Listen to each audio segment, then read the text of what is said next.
Airbnb was able to create tens of billions of dollars by democratizing hospitality, we believe there is a huge opportunity for someone to make tens of billions of dollars by democratizing social media marketing and advertising. You take a picture of your latte and you're going to get paid $10 for sharing that picture or reel of your latte with your friends on your social media, and we pay you through Venmo or PayPal. The Financial Survival Network.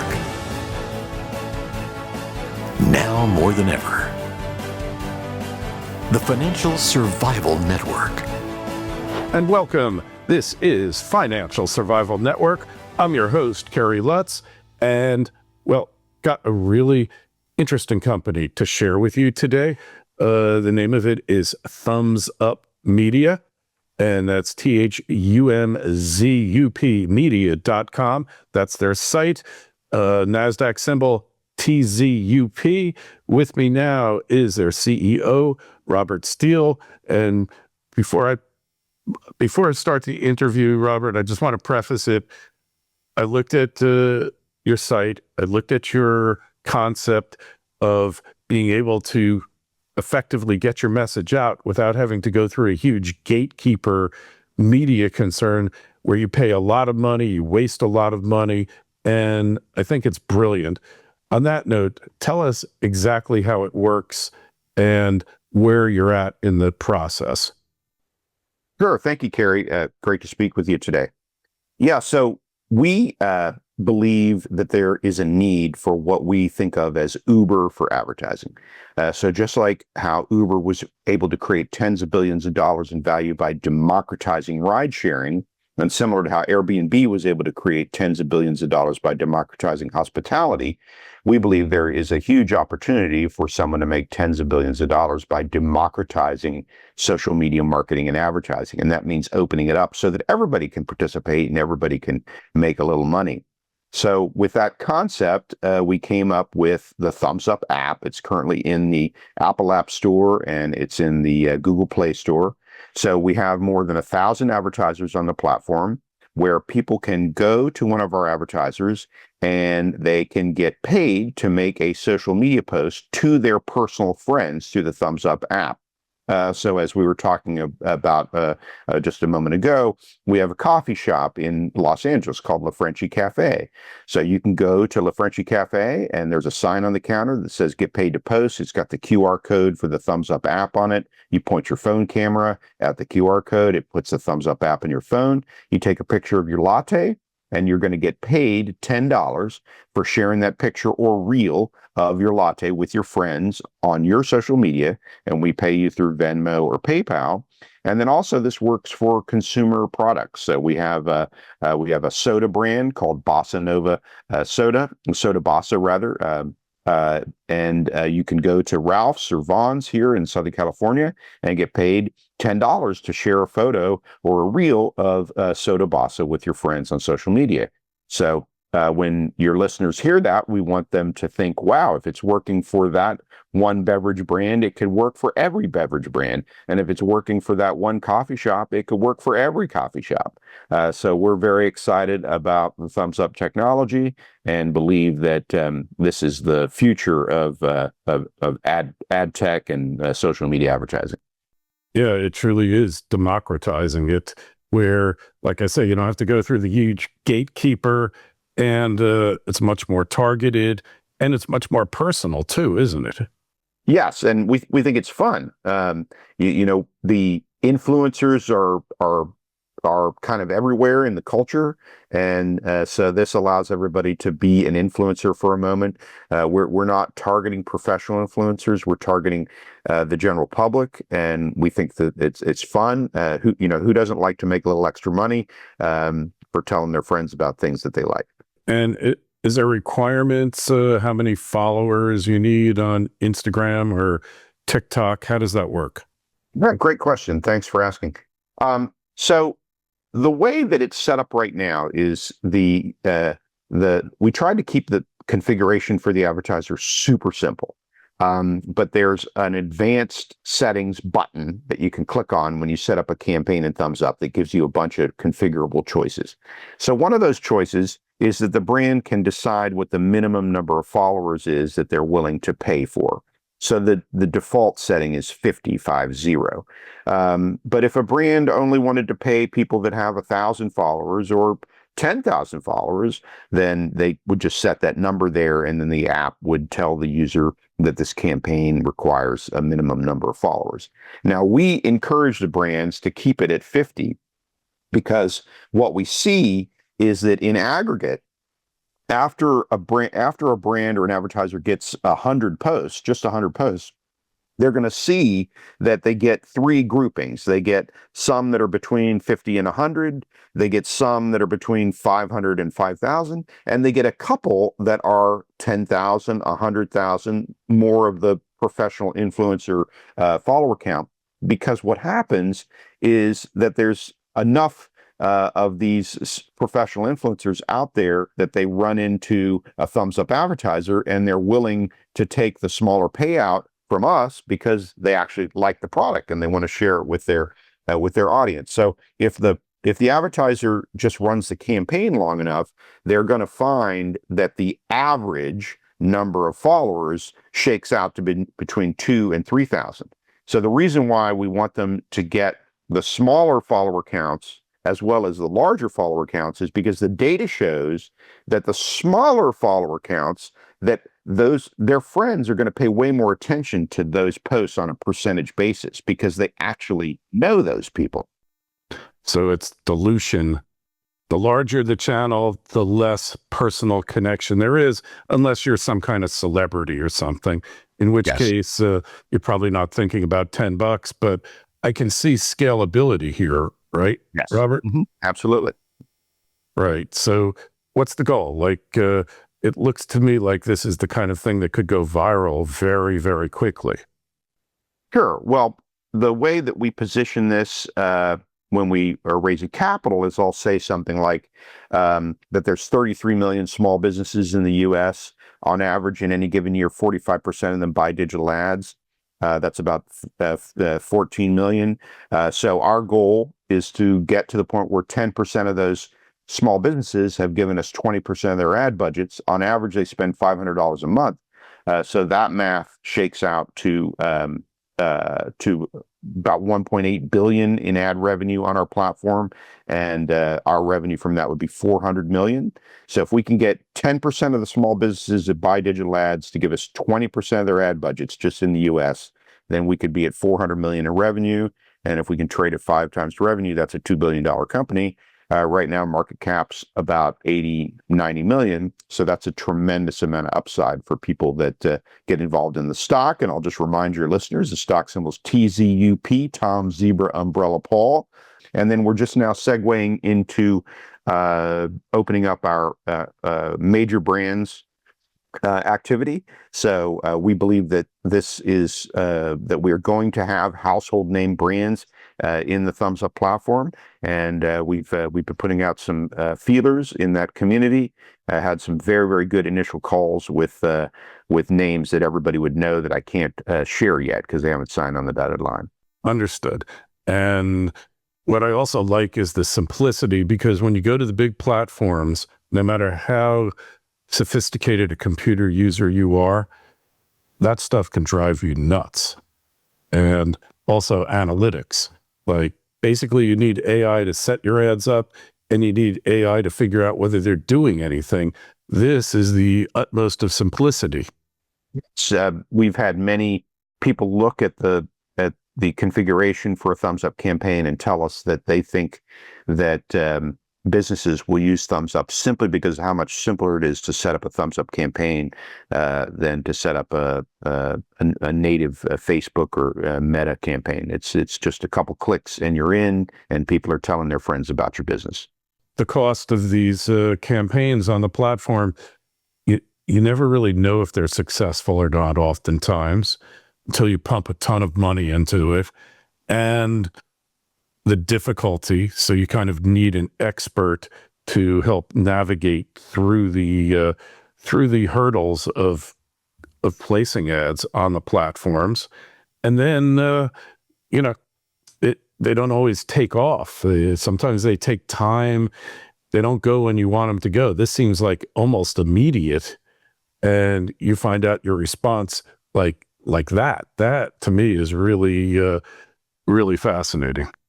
One of our first clients, a small spa in Santa Monica, said that Thumzup paid for itself within the first 2 weeks. So as soon as he got in the app, he started asking people that were coming in the door how they found out about it, and he said it paid for itself within the first 2 weeks. So yes, particularly for small businesses, they see uptake right away. In fact, in the beginning, we had a strange problem where when things are new, people have different types of psychological reactions to them. So we had a restaurant in Santa Monica that actually left the program because we were sending too many people to them. And I remember speaking to the guy. Right. I remember speaking to the guy, and I said, oh, we're happy to remove you from the app, but I just want to make sure I understand that you're saying that the problem is that we're sending too many people to you. And he said, yes.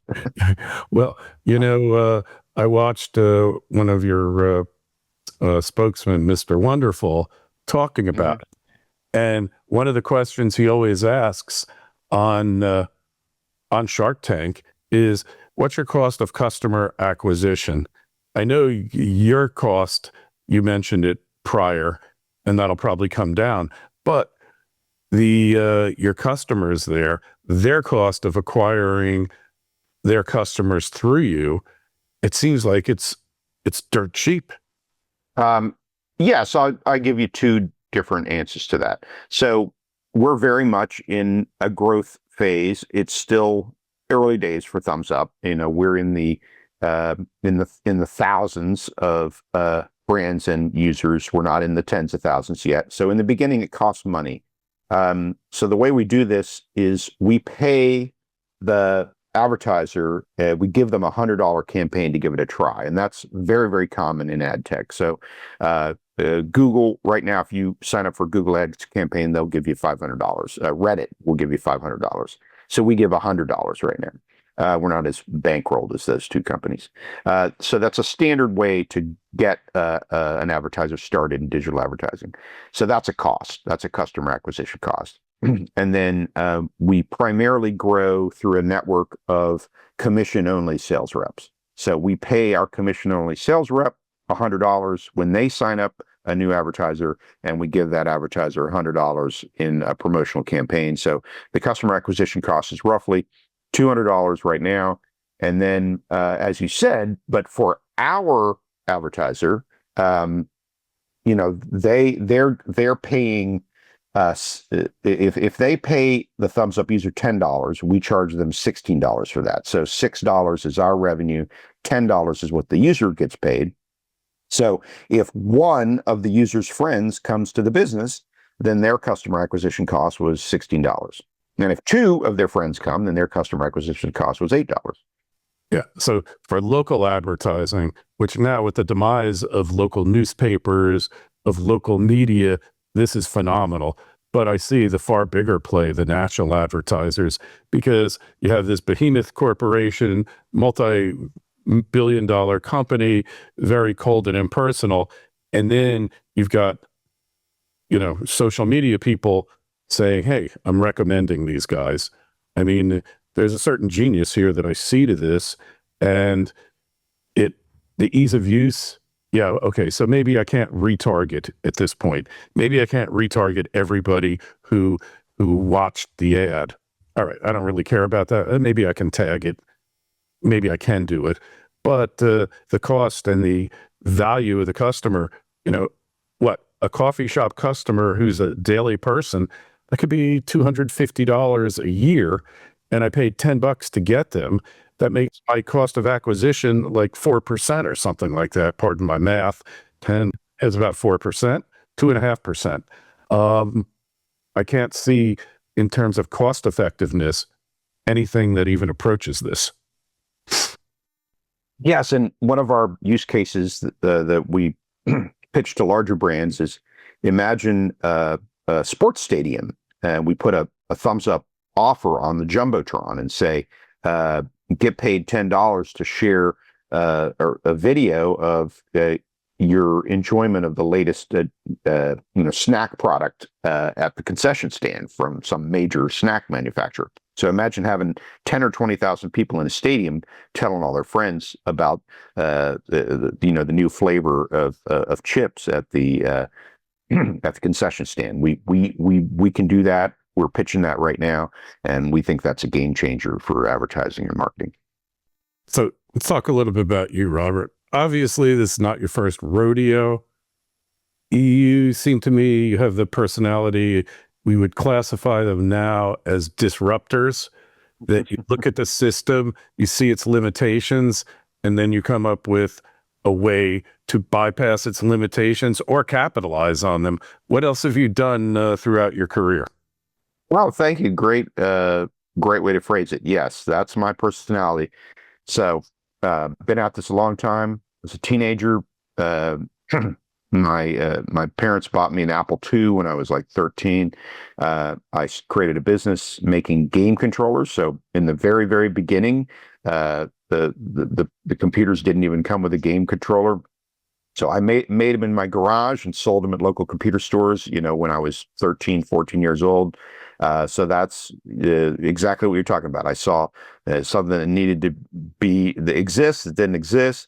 Then, next shot at bat was tax processing, actually. So in college, I became aware that the government had required a certain type of real estate business to report electronically, and there was no way to do it. So the government had created this need, and there was no way to do it. So I wrote a piece of software and built and sold that company. Not a huge exit, but all those pieces. I created the software, found the clients with a partner, and we did sell that business. So that was my second tech startup. Third was I started with two friends a computer-aided design software business in late 80s, early 90s.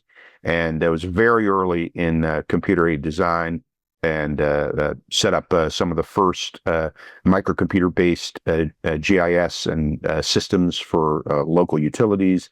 And from there, I became .com CEO. So in the .com era, I was real early in the smartphone space. So the first time you could put AOL MapQuest on a smartphone, that was software that I created. The first time you could put Microsoft PowerPoint on a smartphone, that was software that I created. Lifetime ago here, you're talking, Robert. This is exactly. This is 20 plus years. Yeah. And then from there, I got into the business process outsourcing space. So I went through a period where I was doing running a company that was processing $1 billion in accounts payable for New York Stock Exchange companies.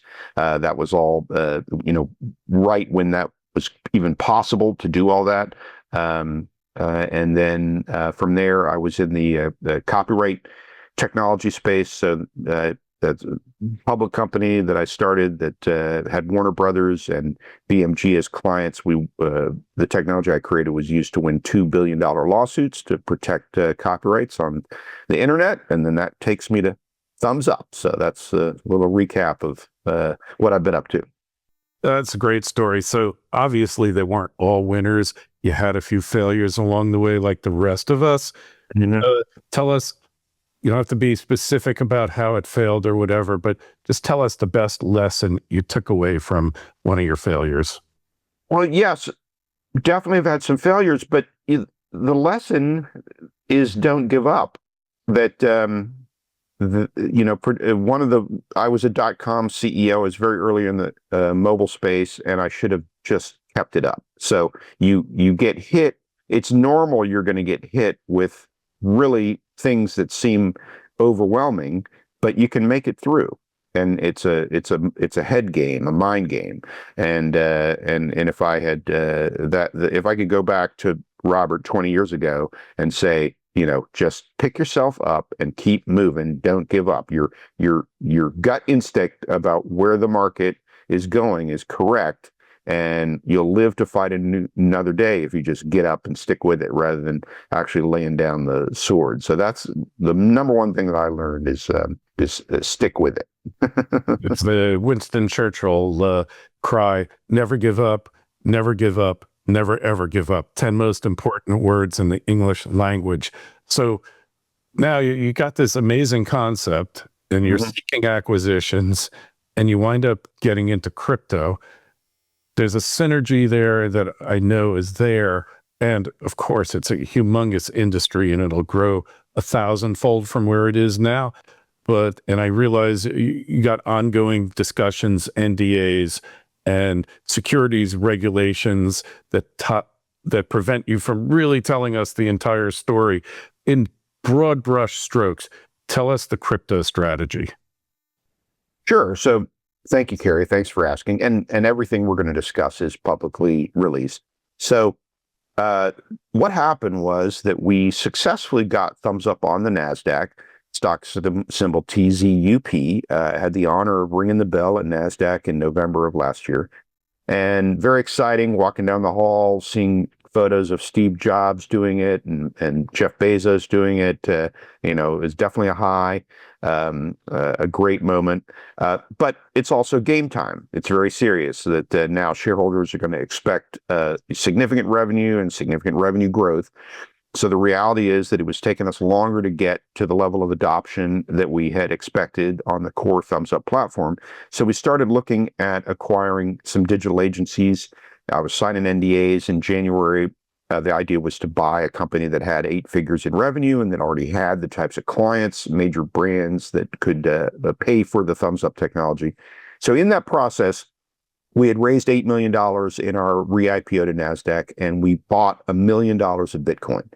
And we got more interest and exposure, both in the press and on social media, from that one action than anything we'd ever done before. It was really phenomenal. We got listed on the HODL 70, which was we were approximately the 70th public company to adopt a Bitcoin treasury strategy. Now I think there's more than 200 or 300. So the timing was really great for when we chose to do that. It gave us some unusual visibility. So then we bought another $1 million in Bitcoin. So that led to a series of events. One of those events was that Donald Trump Jr. bought some of my stock personally from me. That created visibility. Then he is an advisor to an investment bank called Dominari. And so then Dominari became Thumzup's investment bank. They've since raised us $56 million. And they also, part of what happened was we got introduced to a acquisition possibility called Dogehash Technologies. So we've signed a definitive agreement to acquire Dogehash Technologies, which is in the Doge mining business, the crypto mining business. So that's very, very exciting. So that came about not because Robert was a super strategist. It came about through a series of very interesting events that all started with a crypto treasury strategy, a Bitcoin treasury strategy. So now, if you look at what we've filed publicly about the Dogehash technology story, it's you might imagine that very soon our shareholders might get a mailing where they get to vote on participating in this transaction. I will certainly be voting for us to participate in this transaction. So what could happen is that Thumzup Media Corporation could become Dogehash Technologies in name, might get a new stock symbol, and the company's business strategy going forward should be crypto mining. We've already released that Dogehash Technologies has 4,000 crypto miners at various levels of implementation. And if you ask ChatGPT how much money can a company with 4,000 ASIC Doge miners make, you'll get an answer somewhere around 20 million a year if Doge is about 20 cents. So we're going to have a credible shot at having 8 figures in revenue. And this business model, we add more equipment and revenue should go up. So we already have $50 million in the bank. So you might imagine that we buy several thousand more Doge miners with that. So that is the strategy going forward. We think that strategy can build a $1 billion business, and we're very excited. Thanks for asking. Hey, so you're wearing 2 hats effectively, or you will be. So you got to have a team in place with you. Tell me about your team. So Isaac Dietrich is our CFO. Isaac has helped his companies that he's run raise more than $100 million. He started a company called Mass Roots that had an app in the cannabis space that did a pivot to become Green Wave Technologies. So started a company from scratch, built a technology, did a pivot, took it public on the NASDAQ himself. So right now, the management team is myself and Isaac here at Thumzup. But we just put out a release today that we've added a board member, Chris Enzi. So Chris has a great career, very, very strong executive.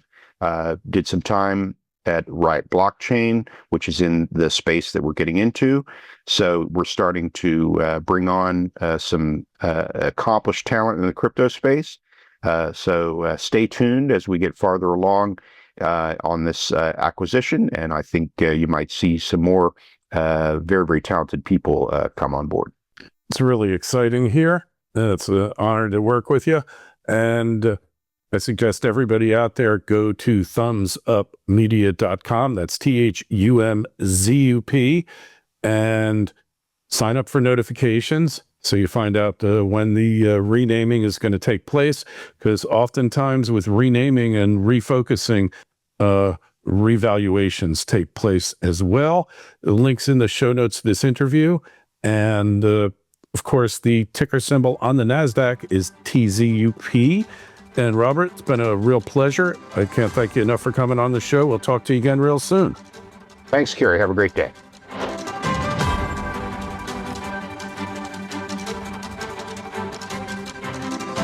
The Financial Survival Network.